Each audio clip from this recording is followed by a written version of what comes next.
as young people and issues of disability,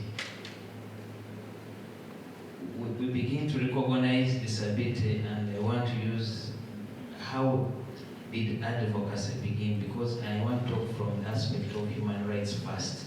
How are they being recognized? And so then we will flip over into basics of advocacy this morning. And so the rights of people with disabilities have been won because of human rights. And even as young people, as we go into advocacy, without human rights, we can't talk so much about advocacy. And in the presentation,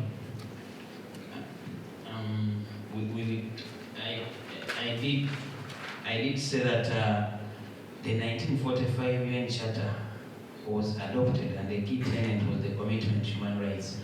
And for young people, you know very well that there was a declaration, the Universal Declaration on Human Rights, and that's, I think, 1948. And it is that where we see human rights really beginning to take move, and that was after, I think, World War II. It's really important for us as people with disabilities to recognize where our rights begin from. And we know the UN, that is, it covers everybody here. And that's where things begin to take shape, recognizing our rights. Are we together?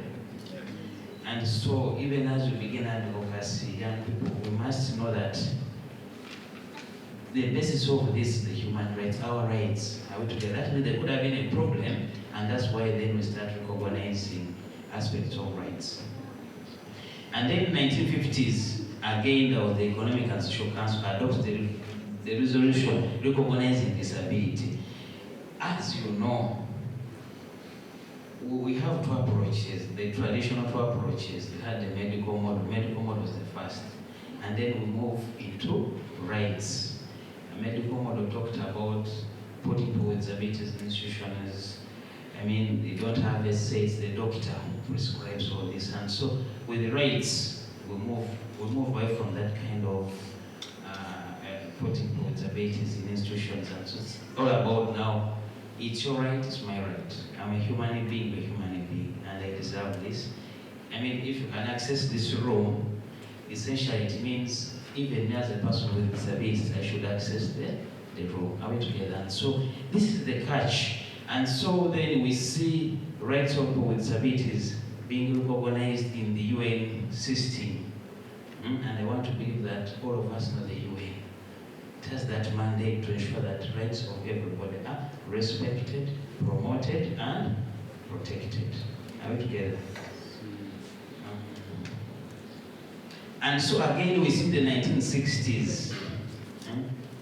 There was the Declaration on Social Progress and Development, affirmed the fundamental principles, freedoms and principles set forth in the Charter of the United Nations. And again, we see that progressively our rights are being recognized by the UN. That means that the UN can task member countries to ensure that the rights are promoted. You can talk about advocacy when you don't talk about rights. Are we together? So those two things go hand in hand. Again, between the 1960s and 70s to 80s, a lot happened. The World Program of Action, the affirmation of the Mental Act in the 1970s. In Africa, we had the African Decade of the People with Disabilities. And again, all these, recognize the rights of people with disabilities. And so if you recognize the rights of certain groups of people, like people with disabilities, essentially that means that probably there's a problem, and that's why you need to protect their rights. So there was different discrimination, there was stigma, inaccessibility of services, just like the way Rose was saying. Now, in the 2000s, younger people, we had the United Nations Convention on the Rights of People with Disabilities, and this was adopted in 2006 as an international treaty to protect, to promote, protect, and ensure all human rights and fundamental freedoms for all persons with disabilities are respected. And this is the catch here, because without the convention, how many people know about the convention? I've heard about the convention. Young people, do you know the convention? You heard about it? As this is the treaty that even as we go into advocacy with a team, as we run through this project for the remaining month, even as we usher you into participatory grant making to run your own programs, the issues for advocacy rotate around now the convention. Because the convention is one treaty that spells it all. It took so many people to really come up with this treaty, but it captures most of the things that happened in the earlier 1950s. All issues that affect people with disabilities, more or less, have been captured in the United Nations Conventions on the Rights of People with Disabilities. Access to education, access to economic opportunities, access to health. It recognizes women with disabilities, children with disabilities. All these things are embedded, and state parties are called upon to respect the rights of people with disabilities within the convention.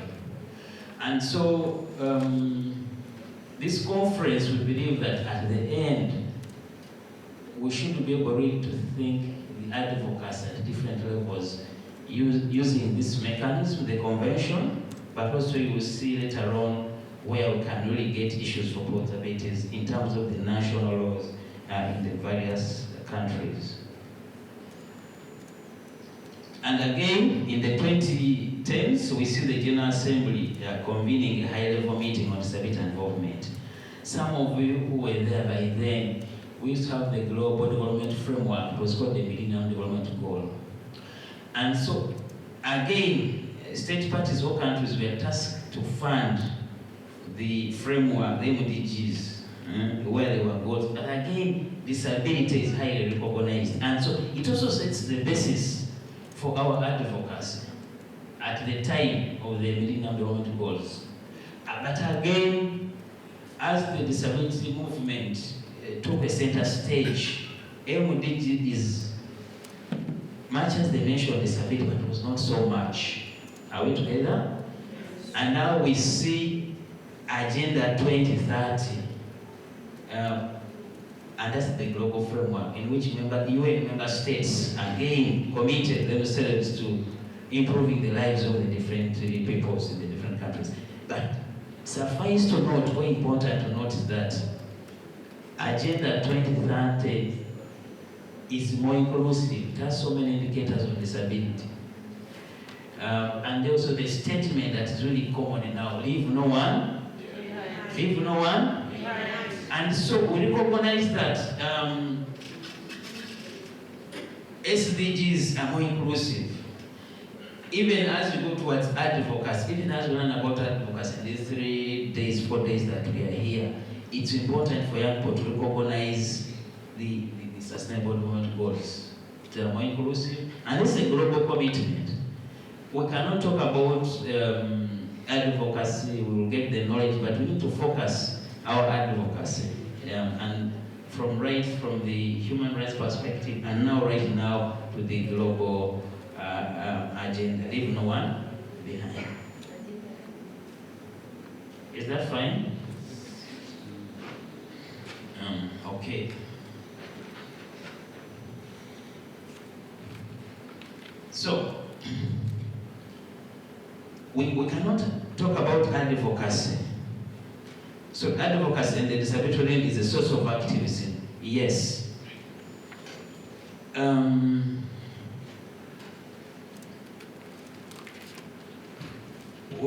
Because when you look at the history and our life as people with disabilities, there are like 3 issues. 1, attitude, discrimination, now I've forgotten the other one. And so that sets pace for activism. Because your rights have been denied somewhere, then you become an activist, and you can only do this through advocacy. You can't be in your room when my brother here, I don't know his name, and he's not able to move from one, maybe from, he can't use this hotel without a lift, and then he's in the house and say that it's activism. He needs to come out and then talk about the issue, because his right to accessing this hotel has been denied. And so then activism, then it takes place. And that's what we call advocacy in the disability realm is the source of activism. And then the struggle for rights is the basis for advocacy. Advocacy doesn't happen in space. Are you together? Something must have happened. Your rights must have been either abused or you were lacking something. As per the UN Charter, right from the UN Charter and then the UN Charter PD and then to the global SDGs. So then you have to advocate. And then also lastly is that for people with disabilities, there is no better world without advocacy. Essentially, it means that the benefits, for instance, we're enjoying here in Tanzania, especially as for disabilities, as young people with disabilities, they were colleagues before who have advocated for access to education, for instance, tertiary institutions. The grant that Rose has talked about, there are people there were advocates here in Tanzania who talked about it, and then government took a deliberate move to support people with disabilities. Okay, again, this project, we're implementing it in East and Central Africa, and so recognizing the convention in our different countries. I know have representatives from Kenya, they're here, Uganda, and other countries. People with disabilities rights are enacted in different country-specific documents, and one of them is the Constitution. You realize that even as you be going for your advocacy, one of the key documents you need to look at is the Constitution. There are national laws, acts of parliament, we have ordinances, we have bylaws, institutional policies. I talk about organizational commitments. For instance, you may find that Bournemouth University has a commitment to inclusion of people with disabilities.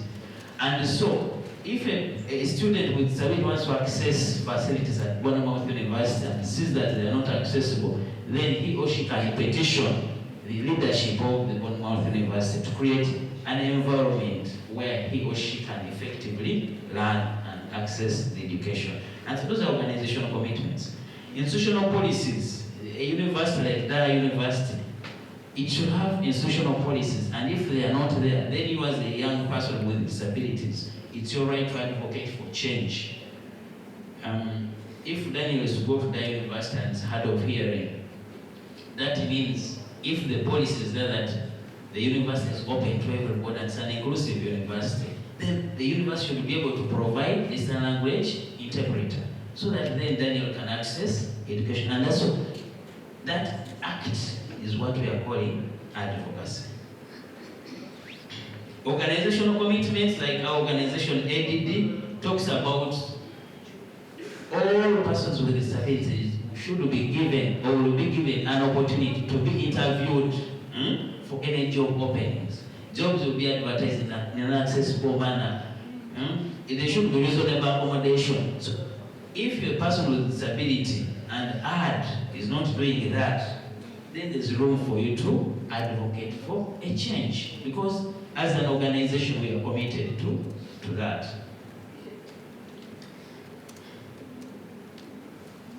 Okay. Where can advocacy take place? Having seen the framework, the brief highlight of the framework, young people, you can advocate. Use the international and national and country laws. Young people with disabilities can amplify their voices in different arenas, different aspects. It could be in education. Already Rose has talked about that. 11 million and only I think 550,000 children with disabilities. So we are the others. And yet according to the monograph, it is 7.1% are children with this. We are the others. And so as members here in Tanzania, that forms an issue of advocacy. Are we together? Access to employment.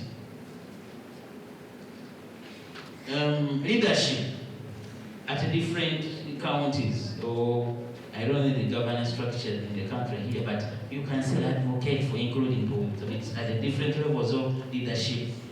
positions and decision making. Political representation, unfair practices in health. And so, when you tackle an issue, it means you are addressing, advocacy addresses the unfair situation of a person. It could be women, it could be marginalized group like people with disabilities and other categories. And you know very well here in Tanzania, we have some examples of people being good advocates. I think in the US, we had a lady who was just passed on, Judy Human. She was really a very strong advocate for people with disabilities. And recently, she passed on. In Uganda, I had a gentleman called James Mwanda, he also passed on. Nuru is from, I think here, Nuru is from Tanzania. Am I right? A very strong advocate for issues of people with disabilities. Then Haruna is from Kenya. And so, we are looking forward to young people with disabilities also becoming advocates, and then we'll be reading about you, people who are changing this world.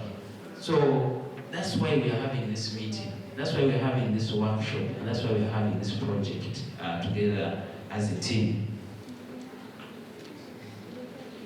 And so I want to talk about advocacy, and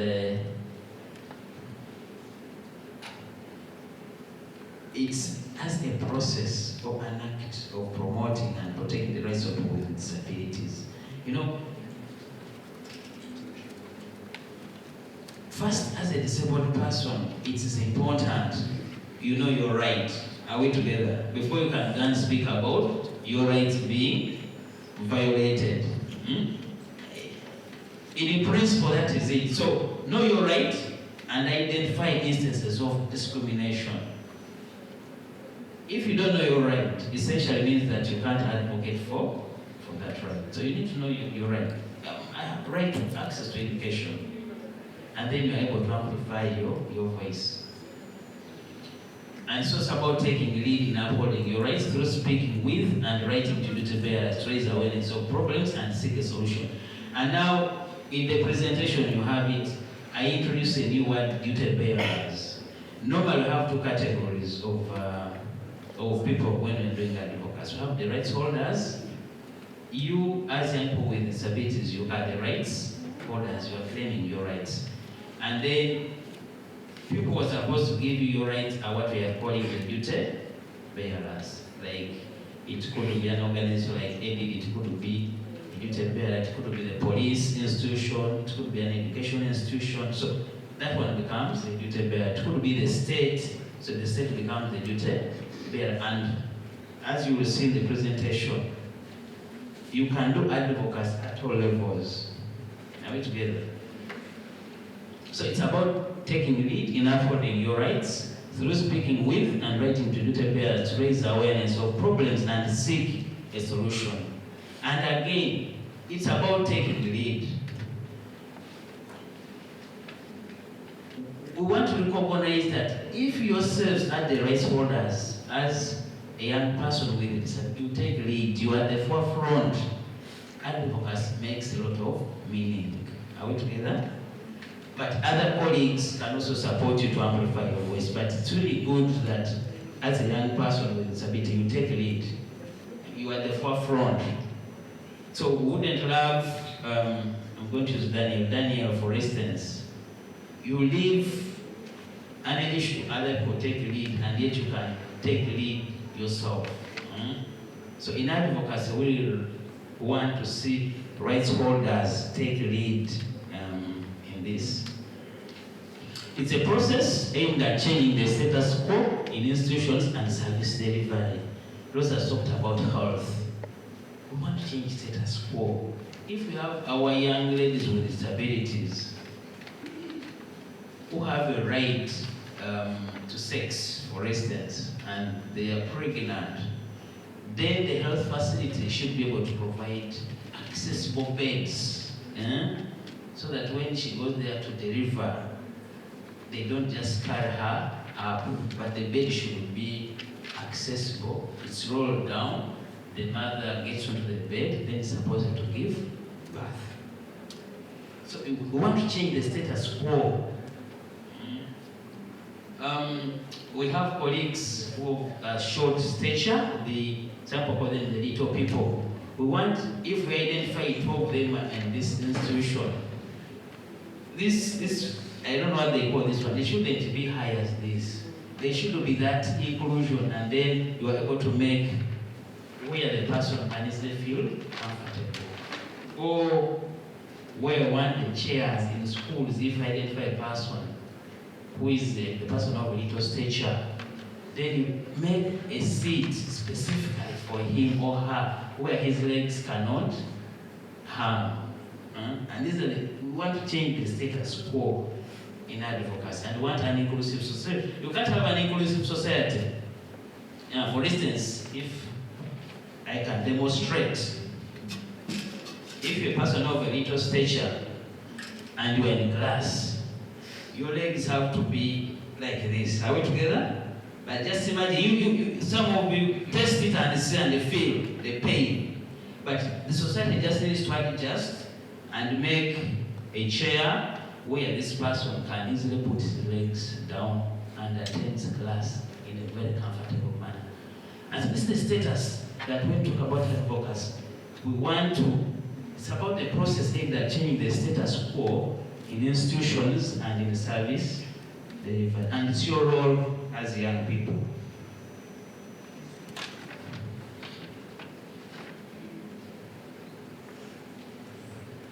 I'm about to finish. It's about writing submissions and lobbying government, agencies and institutions to make changes that promote and protect the rights of people with disabilities. It's about campaigning for social change by speaking to media to raise awareness and highlight situations where people with disabilities are treated unfairly. And yesterday I came with Ruth, and she explained it's about using the media. Ruth used the media to influence the Uganda government. They were denying a child with spinal feeder certain treatment. She invited the media, and we are lucky that we have Bonamau, we have the faculty, we have the students of media. Media is a powerful weapon. Can you graph of people here who are in media? Remember this stuff. Media is very, very, very powerful in changing status quo. They can come, document, blow it up. It could be in papers, it could be with the televisions and all the social media, and then it will attract attention. And so it's about campaigning for social change by speaking to the media, raise the awareness, and highlight situations where people with disability are treated unfairly. So these and others are about the advocacy that we want you to do going forward. And so, what's the disability rights movement? It's a global, it could be global, definitely at a global level. A lot of effort is being put to ensure that the Convention on the Rights of People with Disabilities is achieved. The articles that are stated there are achieved. Definitely this is a bit impossible, but everybody is contributing towards that. So there are several agencies at a global level that are ensuring this. The institutions like the International Disability Alliance and others, the international organizations that are contributing to this global disability movement, to ensure that the rights of people with disabilities are upheld.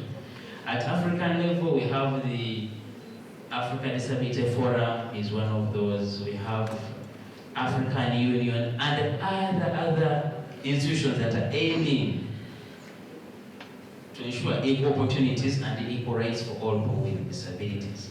At national level, even here in Tanzania, we do have those movements that are aiming at that, to ensure that the rights of people with disabilities are respected, promoted, etc. And so the movement is made up of OPDs. OPDs, those are organizations of people with disabilities. And we want to see more of organizations of young people with disabilities, where you can amplify your voice and contribute to the global disability, national and global disability movement. We have the disability activists, and you are the one. You are the activists that we are looking at going forward, the young people. organizations that address unfair treatment, like Bournemouth University, an institution that is keen about issues of disability.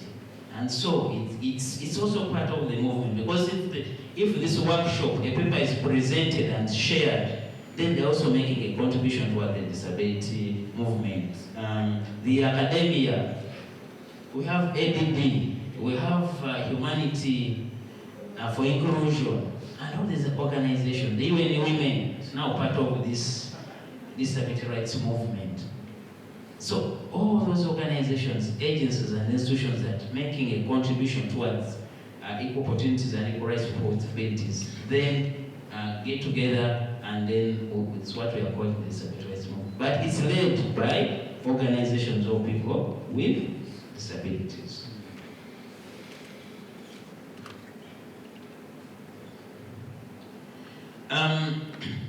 The disability rights movement aims at basically three things: addressing the attitudinal barriers, the environmental barriers, and the social barriers. And then disability rights movement is premised on the human rights of people with disabilities. And I want to thank you. That's been my presentation. We'll be interacting in the course of this meeting and share more. And I want to invite Dan, Tahia. So thank you very, very much for listening to me.